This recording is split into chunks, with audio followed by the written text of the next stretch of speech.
이번에 제가 미국 캘리포니아주 LA에서 주로 있었는데요. 여기서 아기 수여식을 마치고 조금 위로 가면 샌프란시스코라는 곳이 있습니다. 거기서 목회하는 친구를 만났는데요. 저 사진처럼 아름다운 그 다리, 금문교라는 다리가 있고 저 뒤에 샌프란시스코가 있는데요. 마치 부산과 같은 느낌을 많이 받았어요. 굉장히 아름다운, 날씨도 좋고 아름다운 이런 도시였습니다. 그런데 이 샌프란시스코라는 이름은 성 프란시스코라는 그 이름에서 이렇게 이제 따온 거예요. 아마 그 스페인 사람들이 먼저 이 샌프란시스코에 왔는데 그 성 프란체스코처럼 이 도시가 거룩한 도시가 되기를 원하는 마음으로 그 도시명을 그렇게 짓지 않았겠습니까? 그런데 그 샌프란시스코 그 시내를 지나는데 너무 충격적인 것들이 있었어요. 그것은 다름이 아니라 술집은 뭐 막론하고 집집마다 동성애를 상징하는 그 무지개 깃발들을 나는 이것을 지지한다, 이렇게 다 꽂혀놓은 거예요. 그리고 도로 전체에 그냥 이런 깃발을 이렇게 세우는 것을 보면서 너무 충격을 받았습니다. 여러분, 이 샌프란시스코는 옛날 2차 세계대전 때 군사들을 이렇게 보내는 이런 곳이었기도 했지만 그 군사 중에서 동성애를 하는 사람들이 이렇게 추방을 당해서 이렇게 머물렀던 곳이 샌프란시스코예요. 그런데 그 사람들이 샌프란시스코에 거주하면서 뿐만 아니라 소문이 나면서 다른 주에 있는 동성애자들도 샌프란시스코에 많이 몰려들기 시작한 겁니다. 그래서 지금은 어느 정도냐 하면 샌프란시스코의 그 인구 중에 20%가 다 동성애자인 거예요. 여러분 이해되시죠? 그러니까 그 도시 분위기는 굉장히 어둡다라고 얘기할 수가 있는 것입니다. 여러분, 그 애플이라는 이 세계 최고의 회사 최고 경영자인 팀 쿡이라는 사람이 이렇게 자기가 동성애자다 라는 것을 커밍아웃을 했어요. 근데 이 지역이 어디냐면 샌프란시스코 이 지역이에요. 여러분 그 실리콘밸리라고 여러분 아시죠? 그러니까 샌프란시스코, 실리콘밸리 이 지역이 다 같은 벨트거든요. 그러니까 이 지역의 문화가 그러니까 이런 것을 고백하는 것이 문제가 되지가 않는 이런 도시다라고 얘기할 수가 있는 것입니다.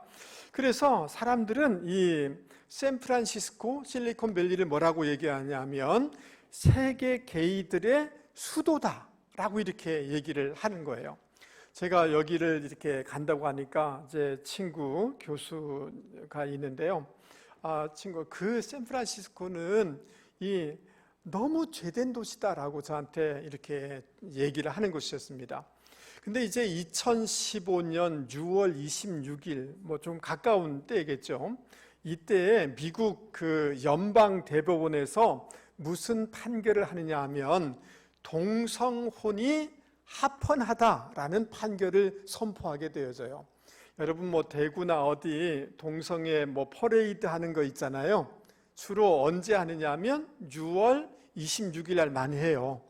요 날을 이렇게 생각해서 이렇게 하는 경우죠. 그러니까 이 미국 중에서도 어떤 주에서는 한 14개 주는 동성 뭐 이런 것들을 허용하지 않는 주가 있었거든요. 근데 연방 대법원에서 동성혼이 합헌하다라고 이렇게 선언했기 때문에 각 주에서 그게 반하는 이것을 행할 수가 없는 거예요. 여러분 이해되시죠? 동성끼리 결혼하고 그것을 법적으로 이렇게 허락을 받게 된 이런 날인 거죠. 근데 이제 한 법원에 서기로 있던 한 자매가 있었는데요. 린다 바넷이라는 이런 자매예요. 이분은 공직에 한 24년 동안 근무를 했는데 이제 조금 지나면 은퇴할 때가 됐으니까 정식으로 은퇴하게 되어지면 많은 혜택을 받게 되지 않습니까? 공무원 정식 이제 은퇴하게 되니까. 그런데 그 6월 26일 날 이 선포를 법원에서 하게 되자마자 이 린다라는 사람이 사표를 내요. 근데 사표를 내는 이유가 이렇습니다. 나는 크리스찬이기 때문에 사람에게 순종하기보다 하나님 앞에 순종하기로 결단한 사람입니다. 나에게 있어서 성경은 최종적이고 결정적인 권위를 갖고 있습니다. 나는 성경의 권위를 따라 살기를 원합니다. 그렇기 때문에 어떤 세상이 뭐라고 할지라도, 대법원이 이런 판결을 한다 할지라도 이것은 나의 양심, 나의 신앙에 배치게 되는 것이기 때문에 나는 사표를 제출합니다라고 하면서 사표를 이렇게 제출한 거예요. 여러분, 유명한 인사가, 그리고 대부분의 샌프란시스코의 문화가 20%가 그렇게 어떤 어둠의 문화로 흘러간다 할지라도 그 가운데 하나님이 원하시는 삶을 살고자 하는 그 한 사람을 저는 발견하면서 굉장히 도전이 됐어요. 여러분, 이 시대 가운데 주님이 원하시는 그 삶을 걸어갈 수 있는 저와 여러분이 되실 수 있기를 주님의 이름으로 권면을 드립니다.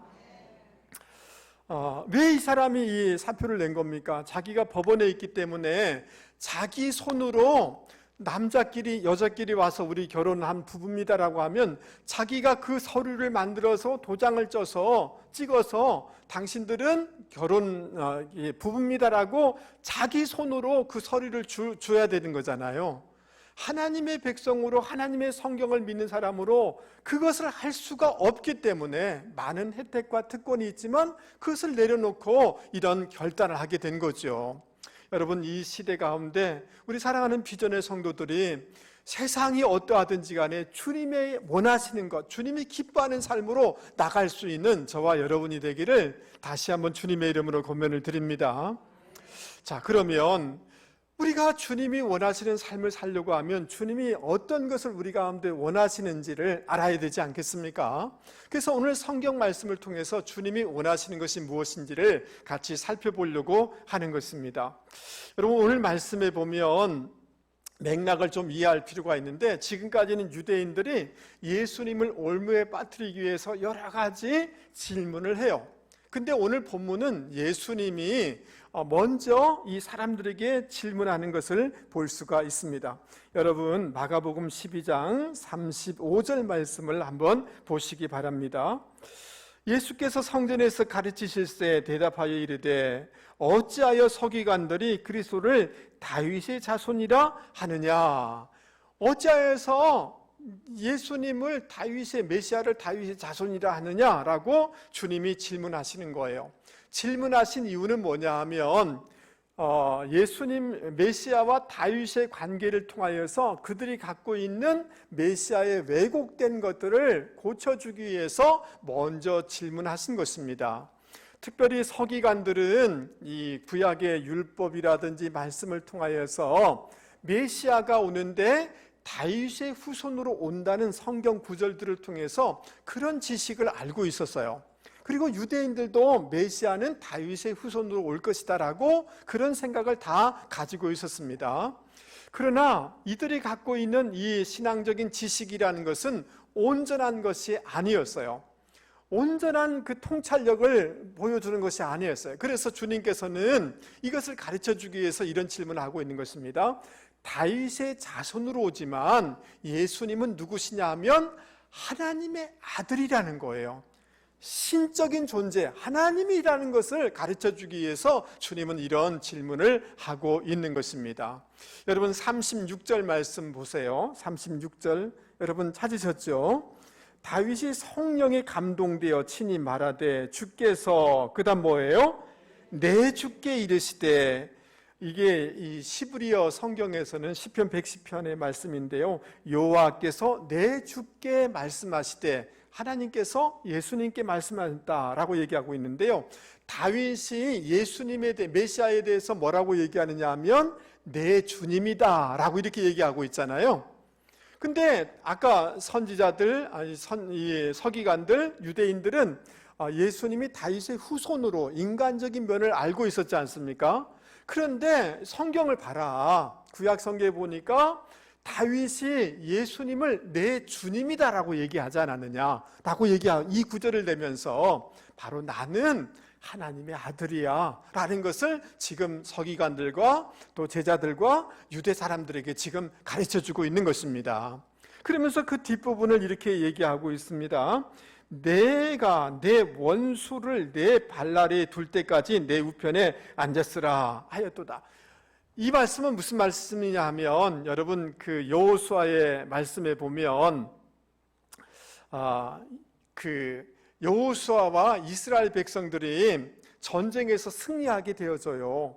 그러면서 어떤 일들을 하게 되어지느냐 하면, 여호수아 10장에 보면 그 왕들, 그 여러 가지 지도자들을 그 승리하고 난 다음에 발로 그들의 머리를 밟는 이런 장면이 나와 있거든요. 이 그림에 나와 있는 것처럼, 즉 메시아는 이런 것처럼 승리하신 주님이라는 거예요. 어디서 승리하신 분이냐? 마귀를 멸하신 그런 승리자라는 거예요. 죽음을 이기신 그런 승리자라는 거예요. 바로 나는 죽음 그리고 마귀와 그 어떤 환경을 이긴 승리의 주라는 것을 너희들이 알기를 바란다라고 주님은 지금 이 말씀을 해주고 있는 것입니다. 할렐루야. 여러분, 우리 주님이 십자가 지시고 부활하심으로 모든 원수들을, 모든 운명적인 것들을, 모든 그 어둠의 세력을 깨뜨리신 승리하신 주님을 여러분 믿기를 바랍니다. 이것을 주님은 알기를 원하고 있다는 거죠. 여러분, 서기관들이 알고 있는 지식이 그르다라는 게 아니에요. 부분적이라는 거예요. 온전하지 못하다는 거예요. 온전한 것은 주님은 초월적인 주님이라는 거예요. 우리가 생각하는 것 이상의 주님이라는 거예요. 우주적인, 우주의 통치자가 되신 그런 예수님이라는 거예요. 이것을 알고 신앙생활을 해야 된다라고 주님은 말씀하고 있는 것입니다. 여러분, 부분적으로 주님을 알게 되어지면 너무 신앙이 왜곡될 수가 있고요, 염려 속에 빠질 수밖에 없어요. 여러분, 주님은 어떤 분이신가? 골로새서 1장 16절에 보면 하늘에 있는 것, 땅에 있는 것, 모든 것을 창조하신 창조주라는 거예요. 그래서 이 모든 것을 주관하시는 주님이시다. 우리가 믿는 주님은 이 역사와 인생과 이 모든 것을 주관하시는 주님이라는 거죠. 여러분 믿습니까? 뿐만 아니라 히브리서 1장 3절에 만물을 붙잡고 있는 주님이시다 라고 얘기하고 있어요. 여러분, 여러분의 인생도 주님이 붙잡고 있습니다. 여러분이 여러분의 자녀를 걱정하지만 여러분의 자녀의 인생을 주님이 붙잡고 있는 것입니다. 내가 어떻게 될까? 여러분의 미래, 우리의 미래를 주님이 붙잡고 있는 줄 여러분 믿을 수 있기 바랍니다. 내가 이 세상을 창조하시고 통치하시고 우리의 모든 것을 붙잡고 있다. 그러니 그 주님 믿고 담대하게 살아가라 라고 하는 것이 주님이 우리 가운데 원하시는 마음이다 라는 것입니다. 마태복음 1장 21절에 자기 백성을 그 죄에서 구원할 자다라고 얘기하고 있습니다. 여러분, 우리 주님은 우리의 죄를, 과거의 죄, 현재의 죄, 미래의 죄, 모든 죄를 다 용서하시고 우리를 구원해 주시는 주님이신 줄 믿을 수 있기 바랍니다. 이 구원하시는 주님을 믿고 두려워하지 말고 과거로부터 어떤 것으로부터 자유하는 삶을 살기를 원하시는 것이 주님의 마음인 줄 믿을 수 있기 바랍니다. 갈라디아서 3장 13절 말씀에 보면 그리스도께서 우리를 위하여 저주를 받은 바 되사, 따라서 보겠습니다. 율법의 저주에서 우리를 속량하셨으니. 여러분, 이런 말 하지 마세요. 팔자가 사나워서 내 인생이 어쩌고 저쩌고, 그렇지 않습니다. 주님이, 우리가 믿는 주님이 그 모든 저주스러운 환경, 저주스러운 과거로부터, 저주스러운 운명으로부터 우리를 완전케 자유케 하여 주신 줄 여러분 믿을 수 있기 바랍니다. 어디 가서 손금 보자고 그러고 어디가 이런 거 하지 마세요. 이 모든 저주로부터 우리를 자유케 하여 주신 주님인 거예요.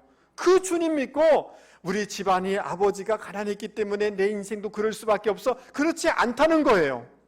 할렐루야. 아브라함의 복을 주시는 주님이라는 거예요. 이 우리가 믿는 주님이 어떤 분이신가를 바르게 알아 그 은퇴, 그 자유함을 누려나가기를 원하시는 것이 주님의 마음이심을 여러분 믿을 수 있기를 바랍니다. 할렐루야. 여러분, 두 번째로 우리가 주님이 어떤 분이 무엇을 원하시는지를 우리가 깨달아야 되는데요, 38절 이하입니다. 당시 종교 지도자들, 서기관들은 자기들이 구별된 존재요, 거룩한 자임을 보이기 위해서 긴 옷을 입었습니다. 사진을 한번 보여주시면 좋겠습니다. 그리고 막 머리에 이런데 어떤 율법을 상징하는 것들을 이렇게 만들어 놔서 나는 구별된 사람이야 라고 이렇게 하면서 다녔습니다. 그리고 마을에 어떤 큰 행사가 있으면 높은 자리에 앉기를 원했습니다. 대접받기를 원하는 거죠. 자기 명예를 얻는 것을 굉장히 소중히 여겼던 거죠. 하나님의 주시는 하나님의 영광을 구하기보다 자기 자존심, 자기 명예, 자기 이익, 이것을 추구하는 사람들이 서기관이요 당시의 종교 지도자였다라고 얘기할 수가 있는 것입니다. 한마디로 얘기하면 사람 앞에서의 신앙이에요. 누구 앞에서의 신앙이라고요? 그것을 한마디로 얘기하면 인본주의적인 신앙이에요. 어떤 신앙이라고요? 인본주의적인 신앙이에요. 저는 너무너무 두렵기도 하고요. 저는 우리 비전의 성도님들이 신앙생활 오래 했다 할지라도 사람 앞에서의 신앙생활을 하지 마실 수 있게 바랍니다. 인본주의 신앙을 가지면 절대로 안 돼요. 주님이 칭찬하지 않아요. 어떤 상급이 없어요. 하나님 앞에서의 신앙을 해야 되는 줄 여러분 믿을 수 있게 바랍니다. 서기관들을 삼가하라, 서기관들을 조심하라, 그들은 심각한 심판을 받게 된다라고 주님은 말씀해 주고 있는 것입니다. 주님은 산상수훈에서 이렇게 얘기하였습니다. 너희들 기도할 때 외식하는 자들과 같이 되지 말아라. 기도 시간이 되면 집에 있다가도 오히려 길가에 나가가지고 사람이 많이 지나가는 곳에서 손들고 기도하는 이런 짓 하지 말아라. 오히려 골방에서 기도해라. 은밀하신 하나님께서 다 들으신다 라고 주님은 그렇게 말씀해 주고 있는 거예요. 즉 우리의 기도 생활이든 우리의 신앙 생활이든 하나님 앞에서 신본주의적인 신앙을 해야 된다라고 하는 것이 주님이 원하시는 것이라는 것입니다. 할렐루야. 여러분, 제가 10여 년 전에 유럽을 간 적이 있는데요. 종교개혁 500주년 기념으로 이렇게 간 적이 있는데 거기 이제 스위스에 들렸어요. 스위스에 갔는데 종교개혁을 이룬 사람 중에 중요한 분이 칼빈이지 않습니까? 우리 장로교를 세우신 분인데 그래서 간 김에 칼빈의 그 묘지를 찾아갔어요. 너무너무 놀랐어요. 여러분, 장로교를 세우신 분이고 종교개혁의 위대한 지도자이고 스위스의 위대한 지도자인데 그 묘지가 이렇습니다. 한번 사진 한번 보여주시면 좋겠습니다. 이것이 칼빈의 무덤이에요. 여러분, 1m도 안 돼요. 좁은 폭에 그게 칼빈의 무덤이에요. 거기에다가 자기 이름도 여러분 거기다 쓰지 않아요. 이니셜만 있어요. 여러분, 이 칼빈이라는 사람이 평생 자기 인생의 모토가 뭐냐 하면 여기 나와 있는 것처럼 코람데오, 하나님 앞에서예요. 나는 무엇을 하든지 하나님 앞에서 살겠다. 그러니까 그의 말하는 것이나 그의 행동하는 것이 하나님 앞에서 늘 하기 때문에 조심할 수밖에 없는 거죠. 위대한 업적을 남겼지만 죽음 그 이후까지도 나는 하나님 앞에서 살겠다는 마음으로 자기 무덤을 만들지 말라는 거예요. 사람이 자기가 드러나지 않기를 원한다는 거죠. 신본주의, 하나님의 영광을 위해서 살아갔다는 거예요. 여러분, 우리의 신앙이 그래야 되는 줄 여러분 믿을 수 있기를 바랍니다. 그것이 하나님이 우리 가운데 원하시는, 주님이 원하시는 삶이다라고 얘기할 수가 있는 것입니다. 여러분, 이 서기관들은 말씀에 정통한 사람들입니다. 그런데 그들의 삶을 보면 사람 앞에서 보이려고 하고 자기 이익을 챙기고 자기 영광을 구하고 이런 거단 말이죠. 말씀하고 자기 삶이 일치가 안 돼요. 통합이 안 돼요. 말씀과 자기 삶의 자기의 인격이 편차가 너무 큰 거예요. 여러분, 하나님 앞에서 신본주의적인 신앙을 주님은 원하시는데 그 말은 다른 말로 얘기하면 말씀과 우리의 삶이, 우리의 인격이 그 편차가 줄어들어야 된다는 거예요. 말씀과 우리의 삶에 통합돼야 된다는 이런 뜻인 것입니다. 할렐루야. 여러분, 며칠 전에 제가 그 신문을 봤는데요. 정문술이라는 분이 별세하였다라는 기사를 봤어요. 여러분, 자기의 부를 대물림하지 않겠다 515억 원을 사회에 기부하고 대학에 기부하고 카이스트에 기부해서 그런 분이세요. 근데 이분이 별세했다는 기사를 보며 마음이 굉장히 안타까웠어요. 여러분, 이 정문술이라는 미래산업 회장님은 86세로 세상을 떠났는데 이렇게 위대한 경영자인데요.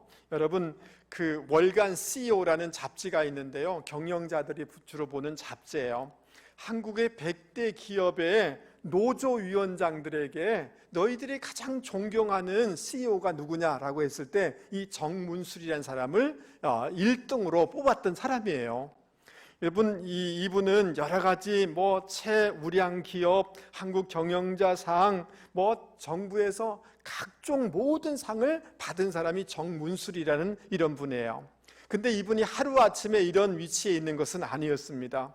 여러분, 이분이 공직 생활을 하는데 군사 정권이 들어오면서 하루아침에 공직에서 쫓겨나가게 됐어요. 실직하게 됐어요. 그래도 먹어 살아야 되잖아요. 퇴직금 받아서 사업하려고 한 기업을, 조그만 기업을 인수했는데 사기를 당한 거예요. 기가 막힌 일이죠. 그렇지 않습니까? 그래도 낭망하지 않고 다시 한번 더 해야 되겠다라고 해서 그 여러 가지 은행이라든지 이렇게 대출을 받아서 사업을 시작했는데 빚이 18억이 됐는데 여러분, 이 회사가 안 되는 거예요. 50대가 넘어서 두 번의 이런 사업의 실패, 많은 빚을 갖게 됐으니 날마다 생각하는 것이 뭐냐 하면 죽어야 되겠다, 오늘 죽어야 되겠다, 이 생각밖에 없었던 거예요. 근데 하루는 집에 돌아오는데 고등학교 2학년인 딸이 이런 말을 하는 거예요. 아버지, 날마다 그런 낙심하고 두려워하고 죽을 생각하는데 어느 교회 목사님이 설교를 잘한다고 하는데 죽기 전에 한번 교회에 나갔으면 좋겠습니다라고 딸이 얘기를 하는 거예요. 여러분, 자녀 말도 들을 필요가 있어요. 이 아버지가 그 딸의 말을 듣고 교회에 나간 거예요. 근데 나간 그 당일에 주일 메시지가 뭐냐 하면 욥의 고난에 대한 메시지예요. 하나님이 욥에게 그런 고난을 주신 까닭은 그를 징계하고 그를 저주하기 위한 것이 아니라 정금같이 연단하여서 크게 쓰기 위한 그런 고난이었다는 그런 메시지를 듣고 너무너무 은혜를 받은 거예요. 그렇구나, 내 인생이 저주받은 게 아니구나, 이런 실패가 있지만 연단하여서 귀하게 쓰기 위한 것이구나 라는 소망을 가지게 되었어요. 그래서 이분이 다시 사업을 하게 되어집니다. 여러분, 근데 그때부터 교회를 다니게 되는데 성경을 읽으면 그 말씀을 자기 삶에 적용하려고 잘 냈어요. 그리고 성경에 보면 청지기 비유라든지 주님의 비유의 말씀들이 있지 않습니까? 성경을 읽고 또 읽고 100번 읽고 그러면서 거기에 지혜를 얻어서 자기 회사를 경영하는데 적용하려고 늘 애쓰는 거예요. 여러분, 어떤 종이 완전히 다 밑바닥이 됐지만 지혜를 얻어서 다시 한번 기회를 얻는 이런 비유의 말씀을 읽으면서 내가 지금 밑바닥이지만 여기서 포기하지 아니하면 기회는 열려지는구나, 이런 생각을 하면서 말씀을 자기 삶에 계속해서 적용해 나가는 삶을 살게 되어져요. 여러분, 그렇게 하니까 내실이 있는 기업이 되지 않겠어요? 조금씩 일어나게 되지 않겠어요? 여러분, 이 사람은 그 회사 사람들을 이렇게 세워나가는데 주로 공고 출신의 사람들을 뽑아서 공부를 시켜줘요. 그런데 여러분, 공고 출신들을 공부시켜서 박사학위 받게 하고 그 사람들 도와주고 그 회사가 잘 되면 그 회사 사원들에게 자기 주식들을 나누어 주면서 여러분, 공고 출신 사람들이 그 회사에 들어가서 억대 부자가 다 되는 거예요. 여러분, 창세기 12장에 보면 주님이 우리를 부르시면서 축복의 통로로 우리를 부르신 줄 믿습니다. Success Maker, 다른 사람들을 복되게 하는 그 말씀을 가지고 그 삶에 적용하는 거예요. 그 삶과 자기를 일치시키려고 애를 쓰는 거예요. 그러니까 그 회사가 잘 되겠어요? 안 되겠어요? 잘 될 수밖에 없죠. 세계적인 기업이 될 수밖에 없죠. 할렐루야. 여러분, 이 많은 돈을 얻고 자기 자식들에게 나눠주는 것이 아니라 그 회사도 좋은 사람들에게, 회사에게 그냥 넘겨줘요. 그리고 자기 재산들을 사회에, 학교에, 좋은 곳에 기부를 하게 된 거예요. 여러분, 이 사람의 삶은 어떻습니까? 하나님의 말씀과 자기의 삶, 하나님의 말씀과 직장의 삶을 통합하려고 애를 쓸 때 주님이 기뻐하셨고 그 인생을 복되게 한 것이 아니겠습니까? 맞습니까? 여러분, 제가 이 내용들은 일반 신문 기사를 요약해서 여러분에게 소개하고 있는 겁니다.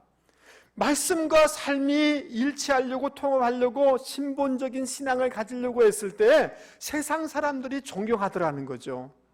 여러분, 옛날에는 교회 장로입니다, 성가 대원입니다, 교회 다닙니다라고 하면, 교회 집사입니다라고 하면 세상 사람들이 그냥 믿어줘요. 저 사람들 정직한 사람이야, 저 사람들 성실한 사람이야. 근데 요즘은 그렇지가 않아요. 왜 그런 것입니까? 말씀과 삶이 통합이 안 돼요. 너무 멀어진 거예요.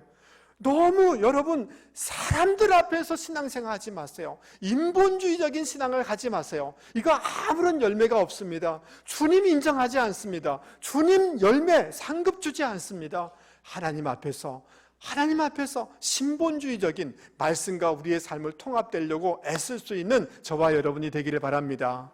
이것이 주님이 원하시는 삶인 줄 여러분 믿을 수 있기 바랍니다. 여러분, 우리의 인격도 이대로 이 모습으로 가면 안 돼요. 늘 저도 참 부족함이 많아요. 그럼에도 불구하고 말씀과 나의 인격을 일치시키려고 애써야 되는 줄 믿습니다. 주님이 그것을 원하시는 줄 믿습니다. 여러분, 이 말씀을 들으면서 아이고, 목사님 무슨 설교하는가 보다 이렇게 생각하지 마세요. 주님이 오늘 저와 여러분의 이름을 부르면서 어느 집사야, 어느 안수 집사야, 누구야? 나는 내가 인본적인 신앙 가치를 원치 않아.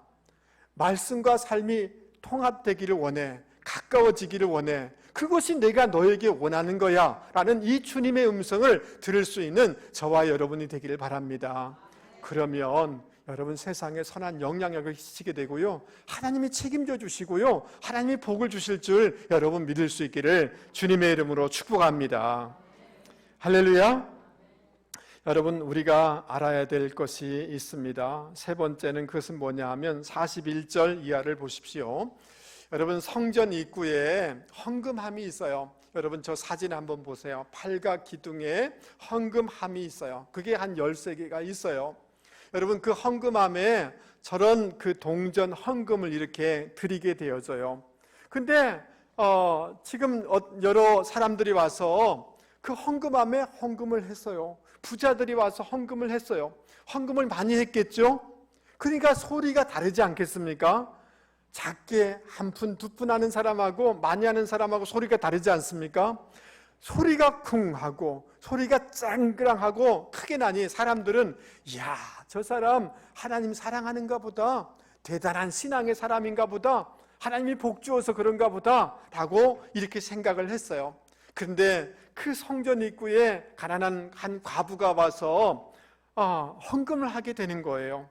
근데 그 드린 헌금이 아주 작은 헌금이에요. 2렙돈 한 고드란트를 헌금했다라고 얘기하고 있어요. 이 렙돈이라는 것은 시부리 사람들의 최소 단위, 우리가 하면 원 있잖아요. 원, 최소 단위의 동전을 뜻하는 거예요. 고드란트라는 것은 그 헬라의 로마의 최소 단위의 그런 화폐를 뜻하는 거예요. 그 헌금을 했다는 거예요. 여러분, 한 고드란트는 뭐 조금 복잡합니다만은 64분의 1 데나리온이에요. 1 데나리온이 한 사람의 노동자의 월급이 일당이라고 하면 거기 64분의 1 되는 헌금을 하나님 앞에 드린 거예요. 제가 그냥 좀 계산을 해봤어요. 오늘 식으로 하면 얼마 정도 될까 이렇게 생각했는데 한 2,000원 정도 헌금을 한 거예요. 여러분, 이해되세요? 한 과부가 2,000원 정도 헌금한 거예요. 행색도 볼품 없을 거예요. 자, 그런데 주님이 그것을 가만히 보셨어요. 그리고 난 다음에 주님이 이렇게 말씀하셨어요. 내가 진실로 너희에게 이르노니 이 가난한 과부는 헌금함에 넣는 모든 사람들보다 많이 넣었도다. 따라서 보겠습니다. 많이 넣었도다. 주님의 평가예요.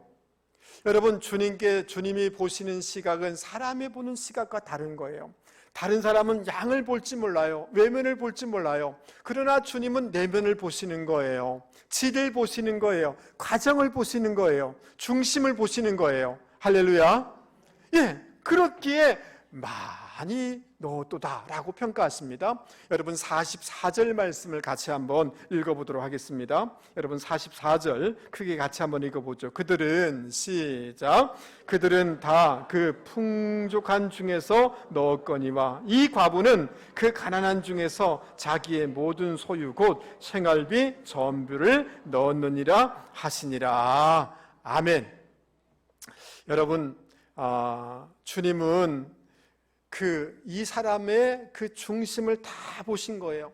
그 가진 것 없지만 부족한 것 가운데서 삶 전체, 중심 전체를 드린 것이다 라고 평가해 주고 있어요. 그러니까 우리 주님은 우리를 보실 때, 우리의 봉사, 우리의 헌금, 우리의 예배를 보실 때 겉모습, 양을 보는 것이 아니라 우리의 중심을 보시는 분이신 줄 믿을 수 있게 바랍니다. 그 말을 교육학적인 용어로 표현해 보면 절대적인 평가를 하는 주님이시라는 거예요. 누구와 비교해서 이 사람은 1등이고 그 사람은 100등이고 이런 것이 아니라는 거죠. 할렐루야. 그 사람 개인 실존, 그 사람 중심을 보시고 전체를 드린 것이다, 전부를 드신 것이다 라고 절대적인 평가를 하는 우리 주님이심을 여러분 믿을 수 있기를 바랍니다. 그렇기 때문에 우리가 주님 앞에 신앙생활할 때 절대적인 평가라는 주님 앞에서 우리의 최선의 봉사를 헌신을 드려야 되는 줄 믿을 수 있기 바랍니다. 주님이 이런 비유를 하시지 않습니까? 달란트 비유를 하였는데 어느 주인이 타국에 가면서 어떤 사람에게는 5달란트, 어떤 사람에게는 2달란트, 어떤 사람에게는 1달란트 각각 맡겼다라고 얘기하고 있어요. 그 역량 따라서 맡겼다는 말인데요. 이 말은 무슨 말이냐면 여러분 저의 성격하고 여러분의 성격이 같습니까? 다릅니까? 다른 거예요. 즉 그 사람의 성격, 그 사람의 어떤 것 따라서 다양하게 나눠졌다라는 이런 의미인 겁니다. 여러분 이해되세요? 그리고 여러분 이런 생각하기 쉬워요. 아니 목사님 5달란트 받은 사람하고 1달란트 받은 사람 이거 벌써 숫자가 다르잖아요. 그러니까 결과가 다를 수밖에 없지 않습니까? 라고 질문할지 모르는데 1달란트라는 것은 어느 정도의 금액이냐 하면 20년치의 월급을 줬다는 거예요. 여러분 20년치의 돈이라는 것이 큰 돈이잖아요. 그래서 그거 적기 때문에 내 사업을 못했다라고 하는 건 말이 안 된다는 거죠. 자, 그런데 더 중요한 것은 뭐냐 하면 5달란트 받은 사람이 5달란트 남겼어요. 주님이 잘했다고 칭찬해 주세요. 그런데 2달란트 받은 사람이 몇 달란트 남겼어요? 2달란트 남겼어요. 5과 2를 비교하면 차이가 있잖아요. 근데 주님은 어떻게 평가하시냐면 잘하였다, 충성된 종아, 이렇게 동일하게 평가해 주세요. 주님은 절대적인 평가를 하시는 분이신 줄 여러분 믿을 수 있게 바랍니다. 그렇기 때문에 여러분 이렇게 하시면 안 되세요. 하향 평준화 하시면 안 되세요. 여러분들이 좀 배운 것도 있을 수 있어요. 시간도 있을 수 있어요. 그런데 충분히 헌신할 수 있고 충분히 봉사할 수 있음에도 불구하고 저 사람보다 조금 이렇게 봉사해서 이 정도 하면 되지, 주님은 그렇게 평가하는 분이 아니라는 거죠. 맞아요? 여러분 각자에게 원하시는, 여러분에게 원하시는 헌신과 충성을 기대한다는 겁니다. 여러분 내가 비록 가진 것 없고 내세울 것 없다 할지라도 기죽을 필요가 없어요. 주님은 그것 가지고 평가하지 않으세요. 여러분 가만히 보면서 우리 교인들 보면 제가 미국에 가 있는 동안에 어떤 분이 그런 이제 얘기를 들었어요. 목사님이 안 계신데 교회 그래도 내가 지켜야지. 일을 하다가 너무 힘들어가지고 지치고 힘들고 그래도 목사님 없는데 내 예배를 지켜야지 하면서 예배 자리에 나온 분이 계시더라고요. 할렐루야. 여러분 나이 드신 분이 있고 아프신 분이 계시고 여러분 정말 세상 사람들 앞에 내가 내세울 것 없다 할지라도 여러분 마음 가운데 주님을 예배하려고 하고 봉사하려고 애쓰고 이 모든 진심, 여러분 이것을 주님은 다 아시고 평가해 주시는 분이신 줄 여러분 믿을 수 있게 바랍니다. 그러니까 여러분 내 있는 형편 속에서 절대적인 평가하시는 주님 앞에서 여러분이 할 수 있는 최선을 다하시면 그것이 주님이 원하시는 것이고 주님이 기대하는 것이라는 거죠. 그런 점에서 여러분 자유하실 수 있는 분들이 되기를 주님의 이름으로 권면을 드립니다. 말씀을 마치려고 합니다.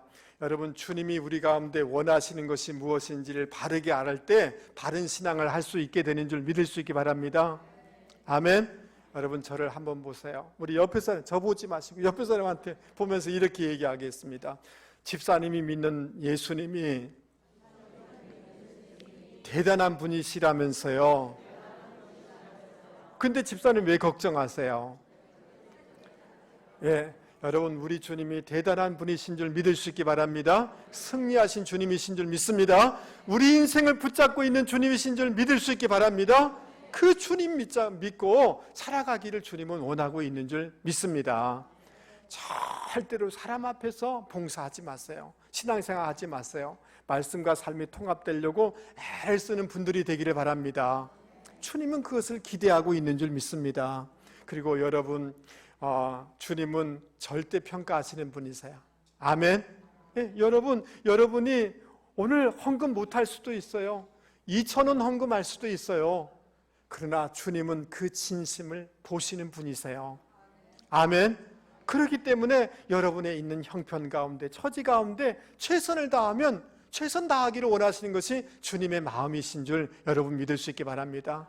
아프신 분, 직장 가면서 지치신 분들, 피곤하신 분들, 그 가운데 주님, 그래도 내가 주님을 섬기기 원합니다라고 할 때 주님은 그것을 너무너무 기뻐하신다는 거예요. 아멘. 이런 의식을 가지고 살아가는 분들이 되기를 주님의 이름으로 권면을 드립니다. 우리 말씀을 생각하시면서 찬송가 315장 같이 부르겠습니다.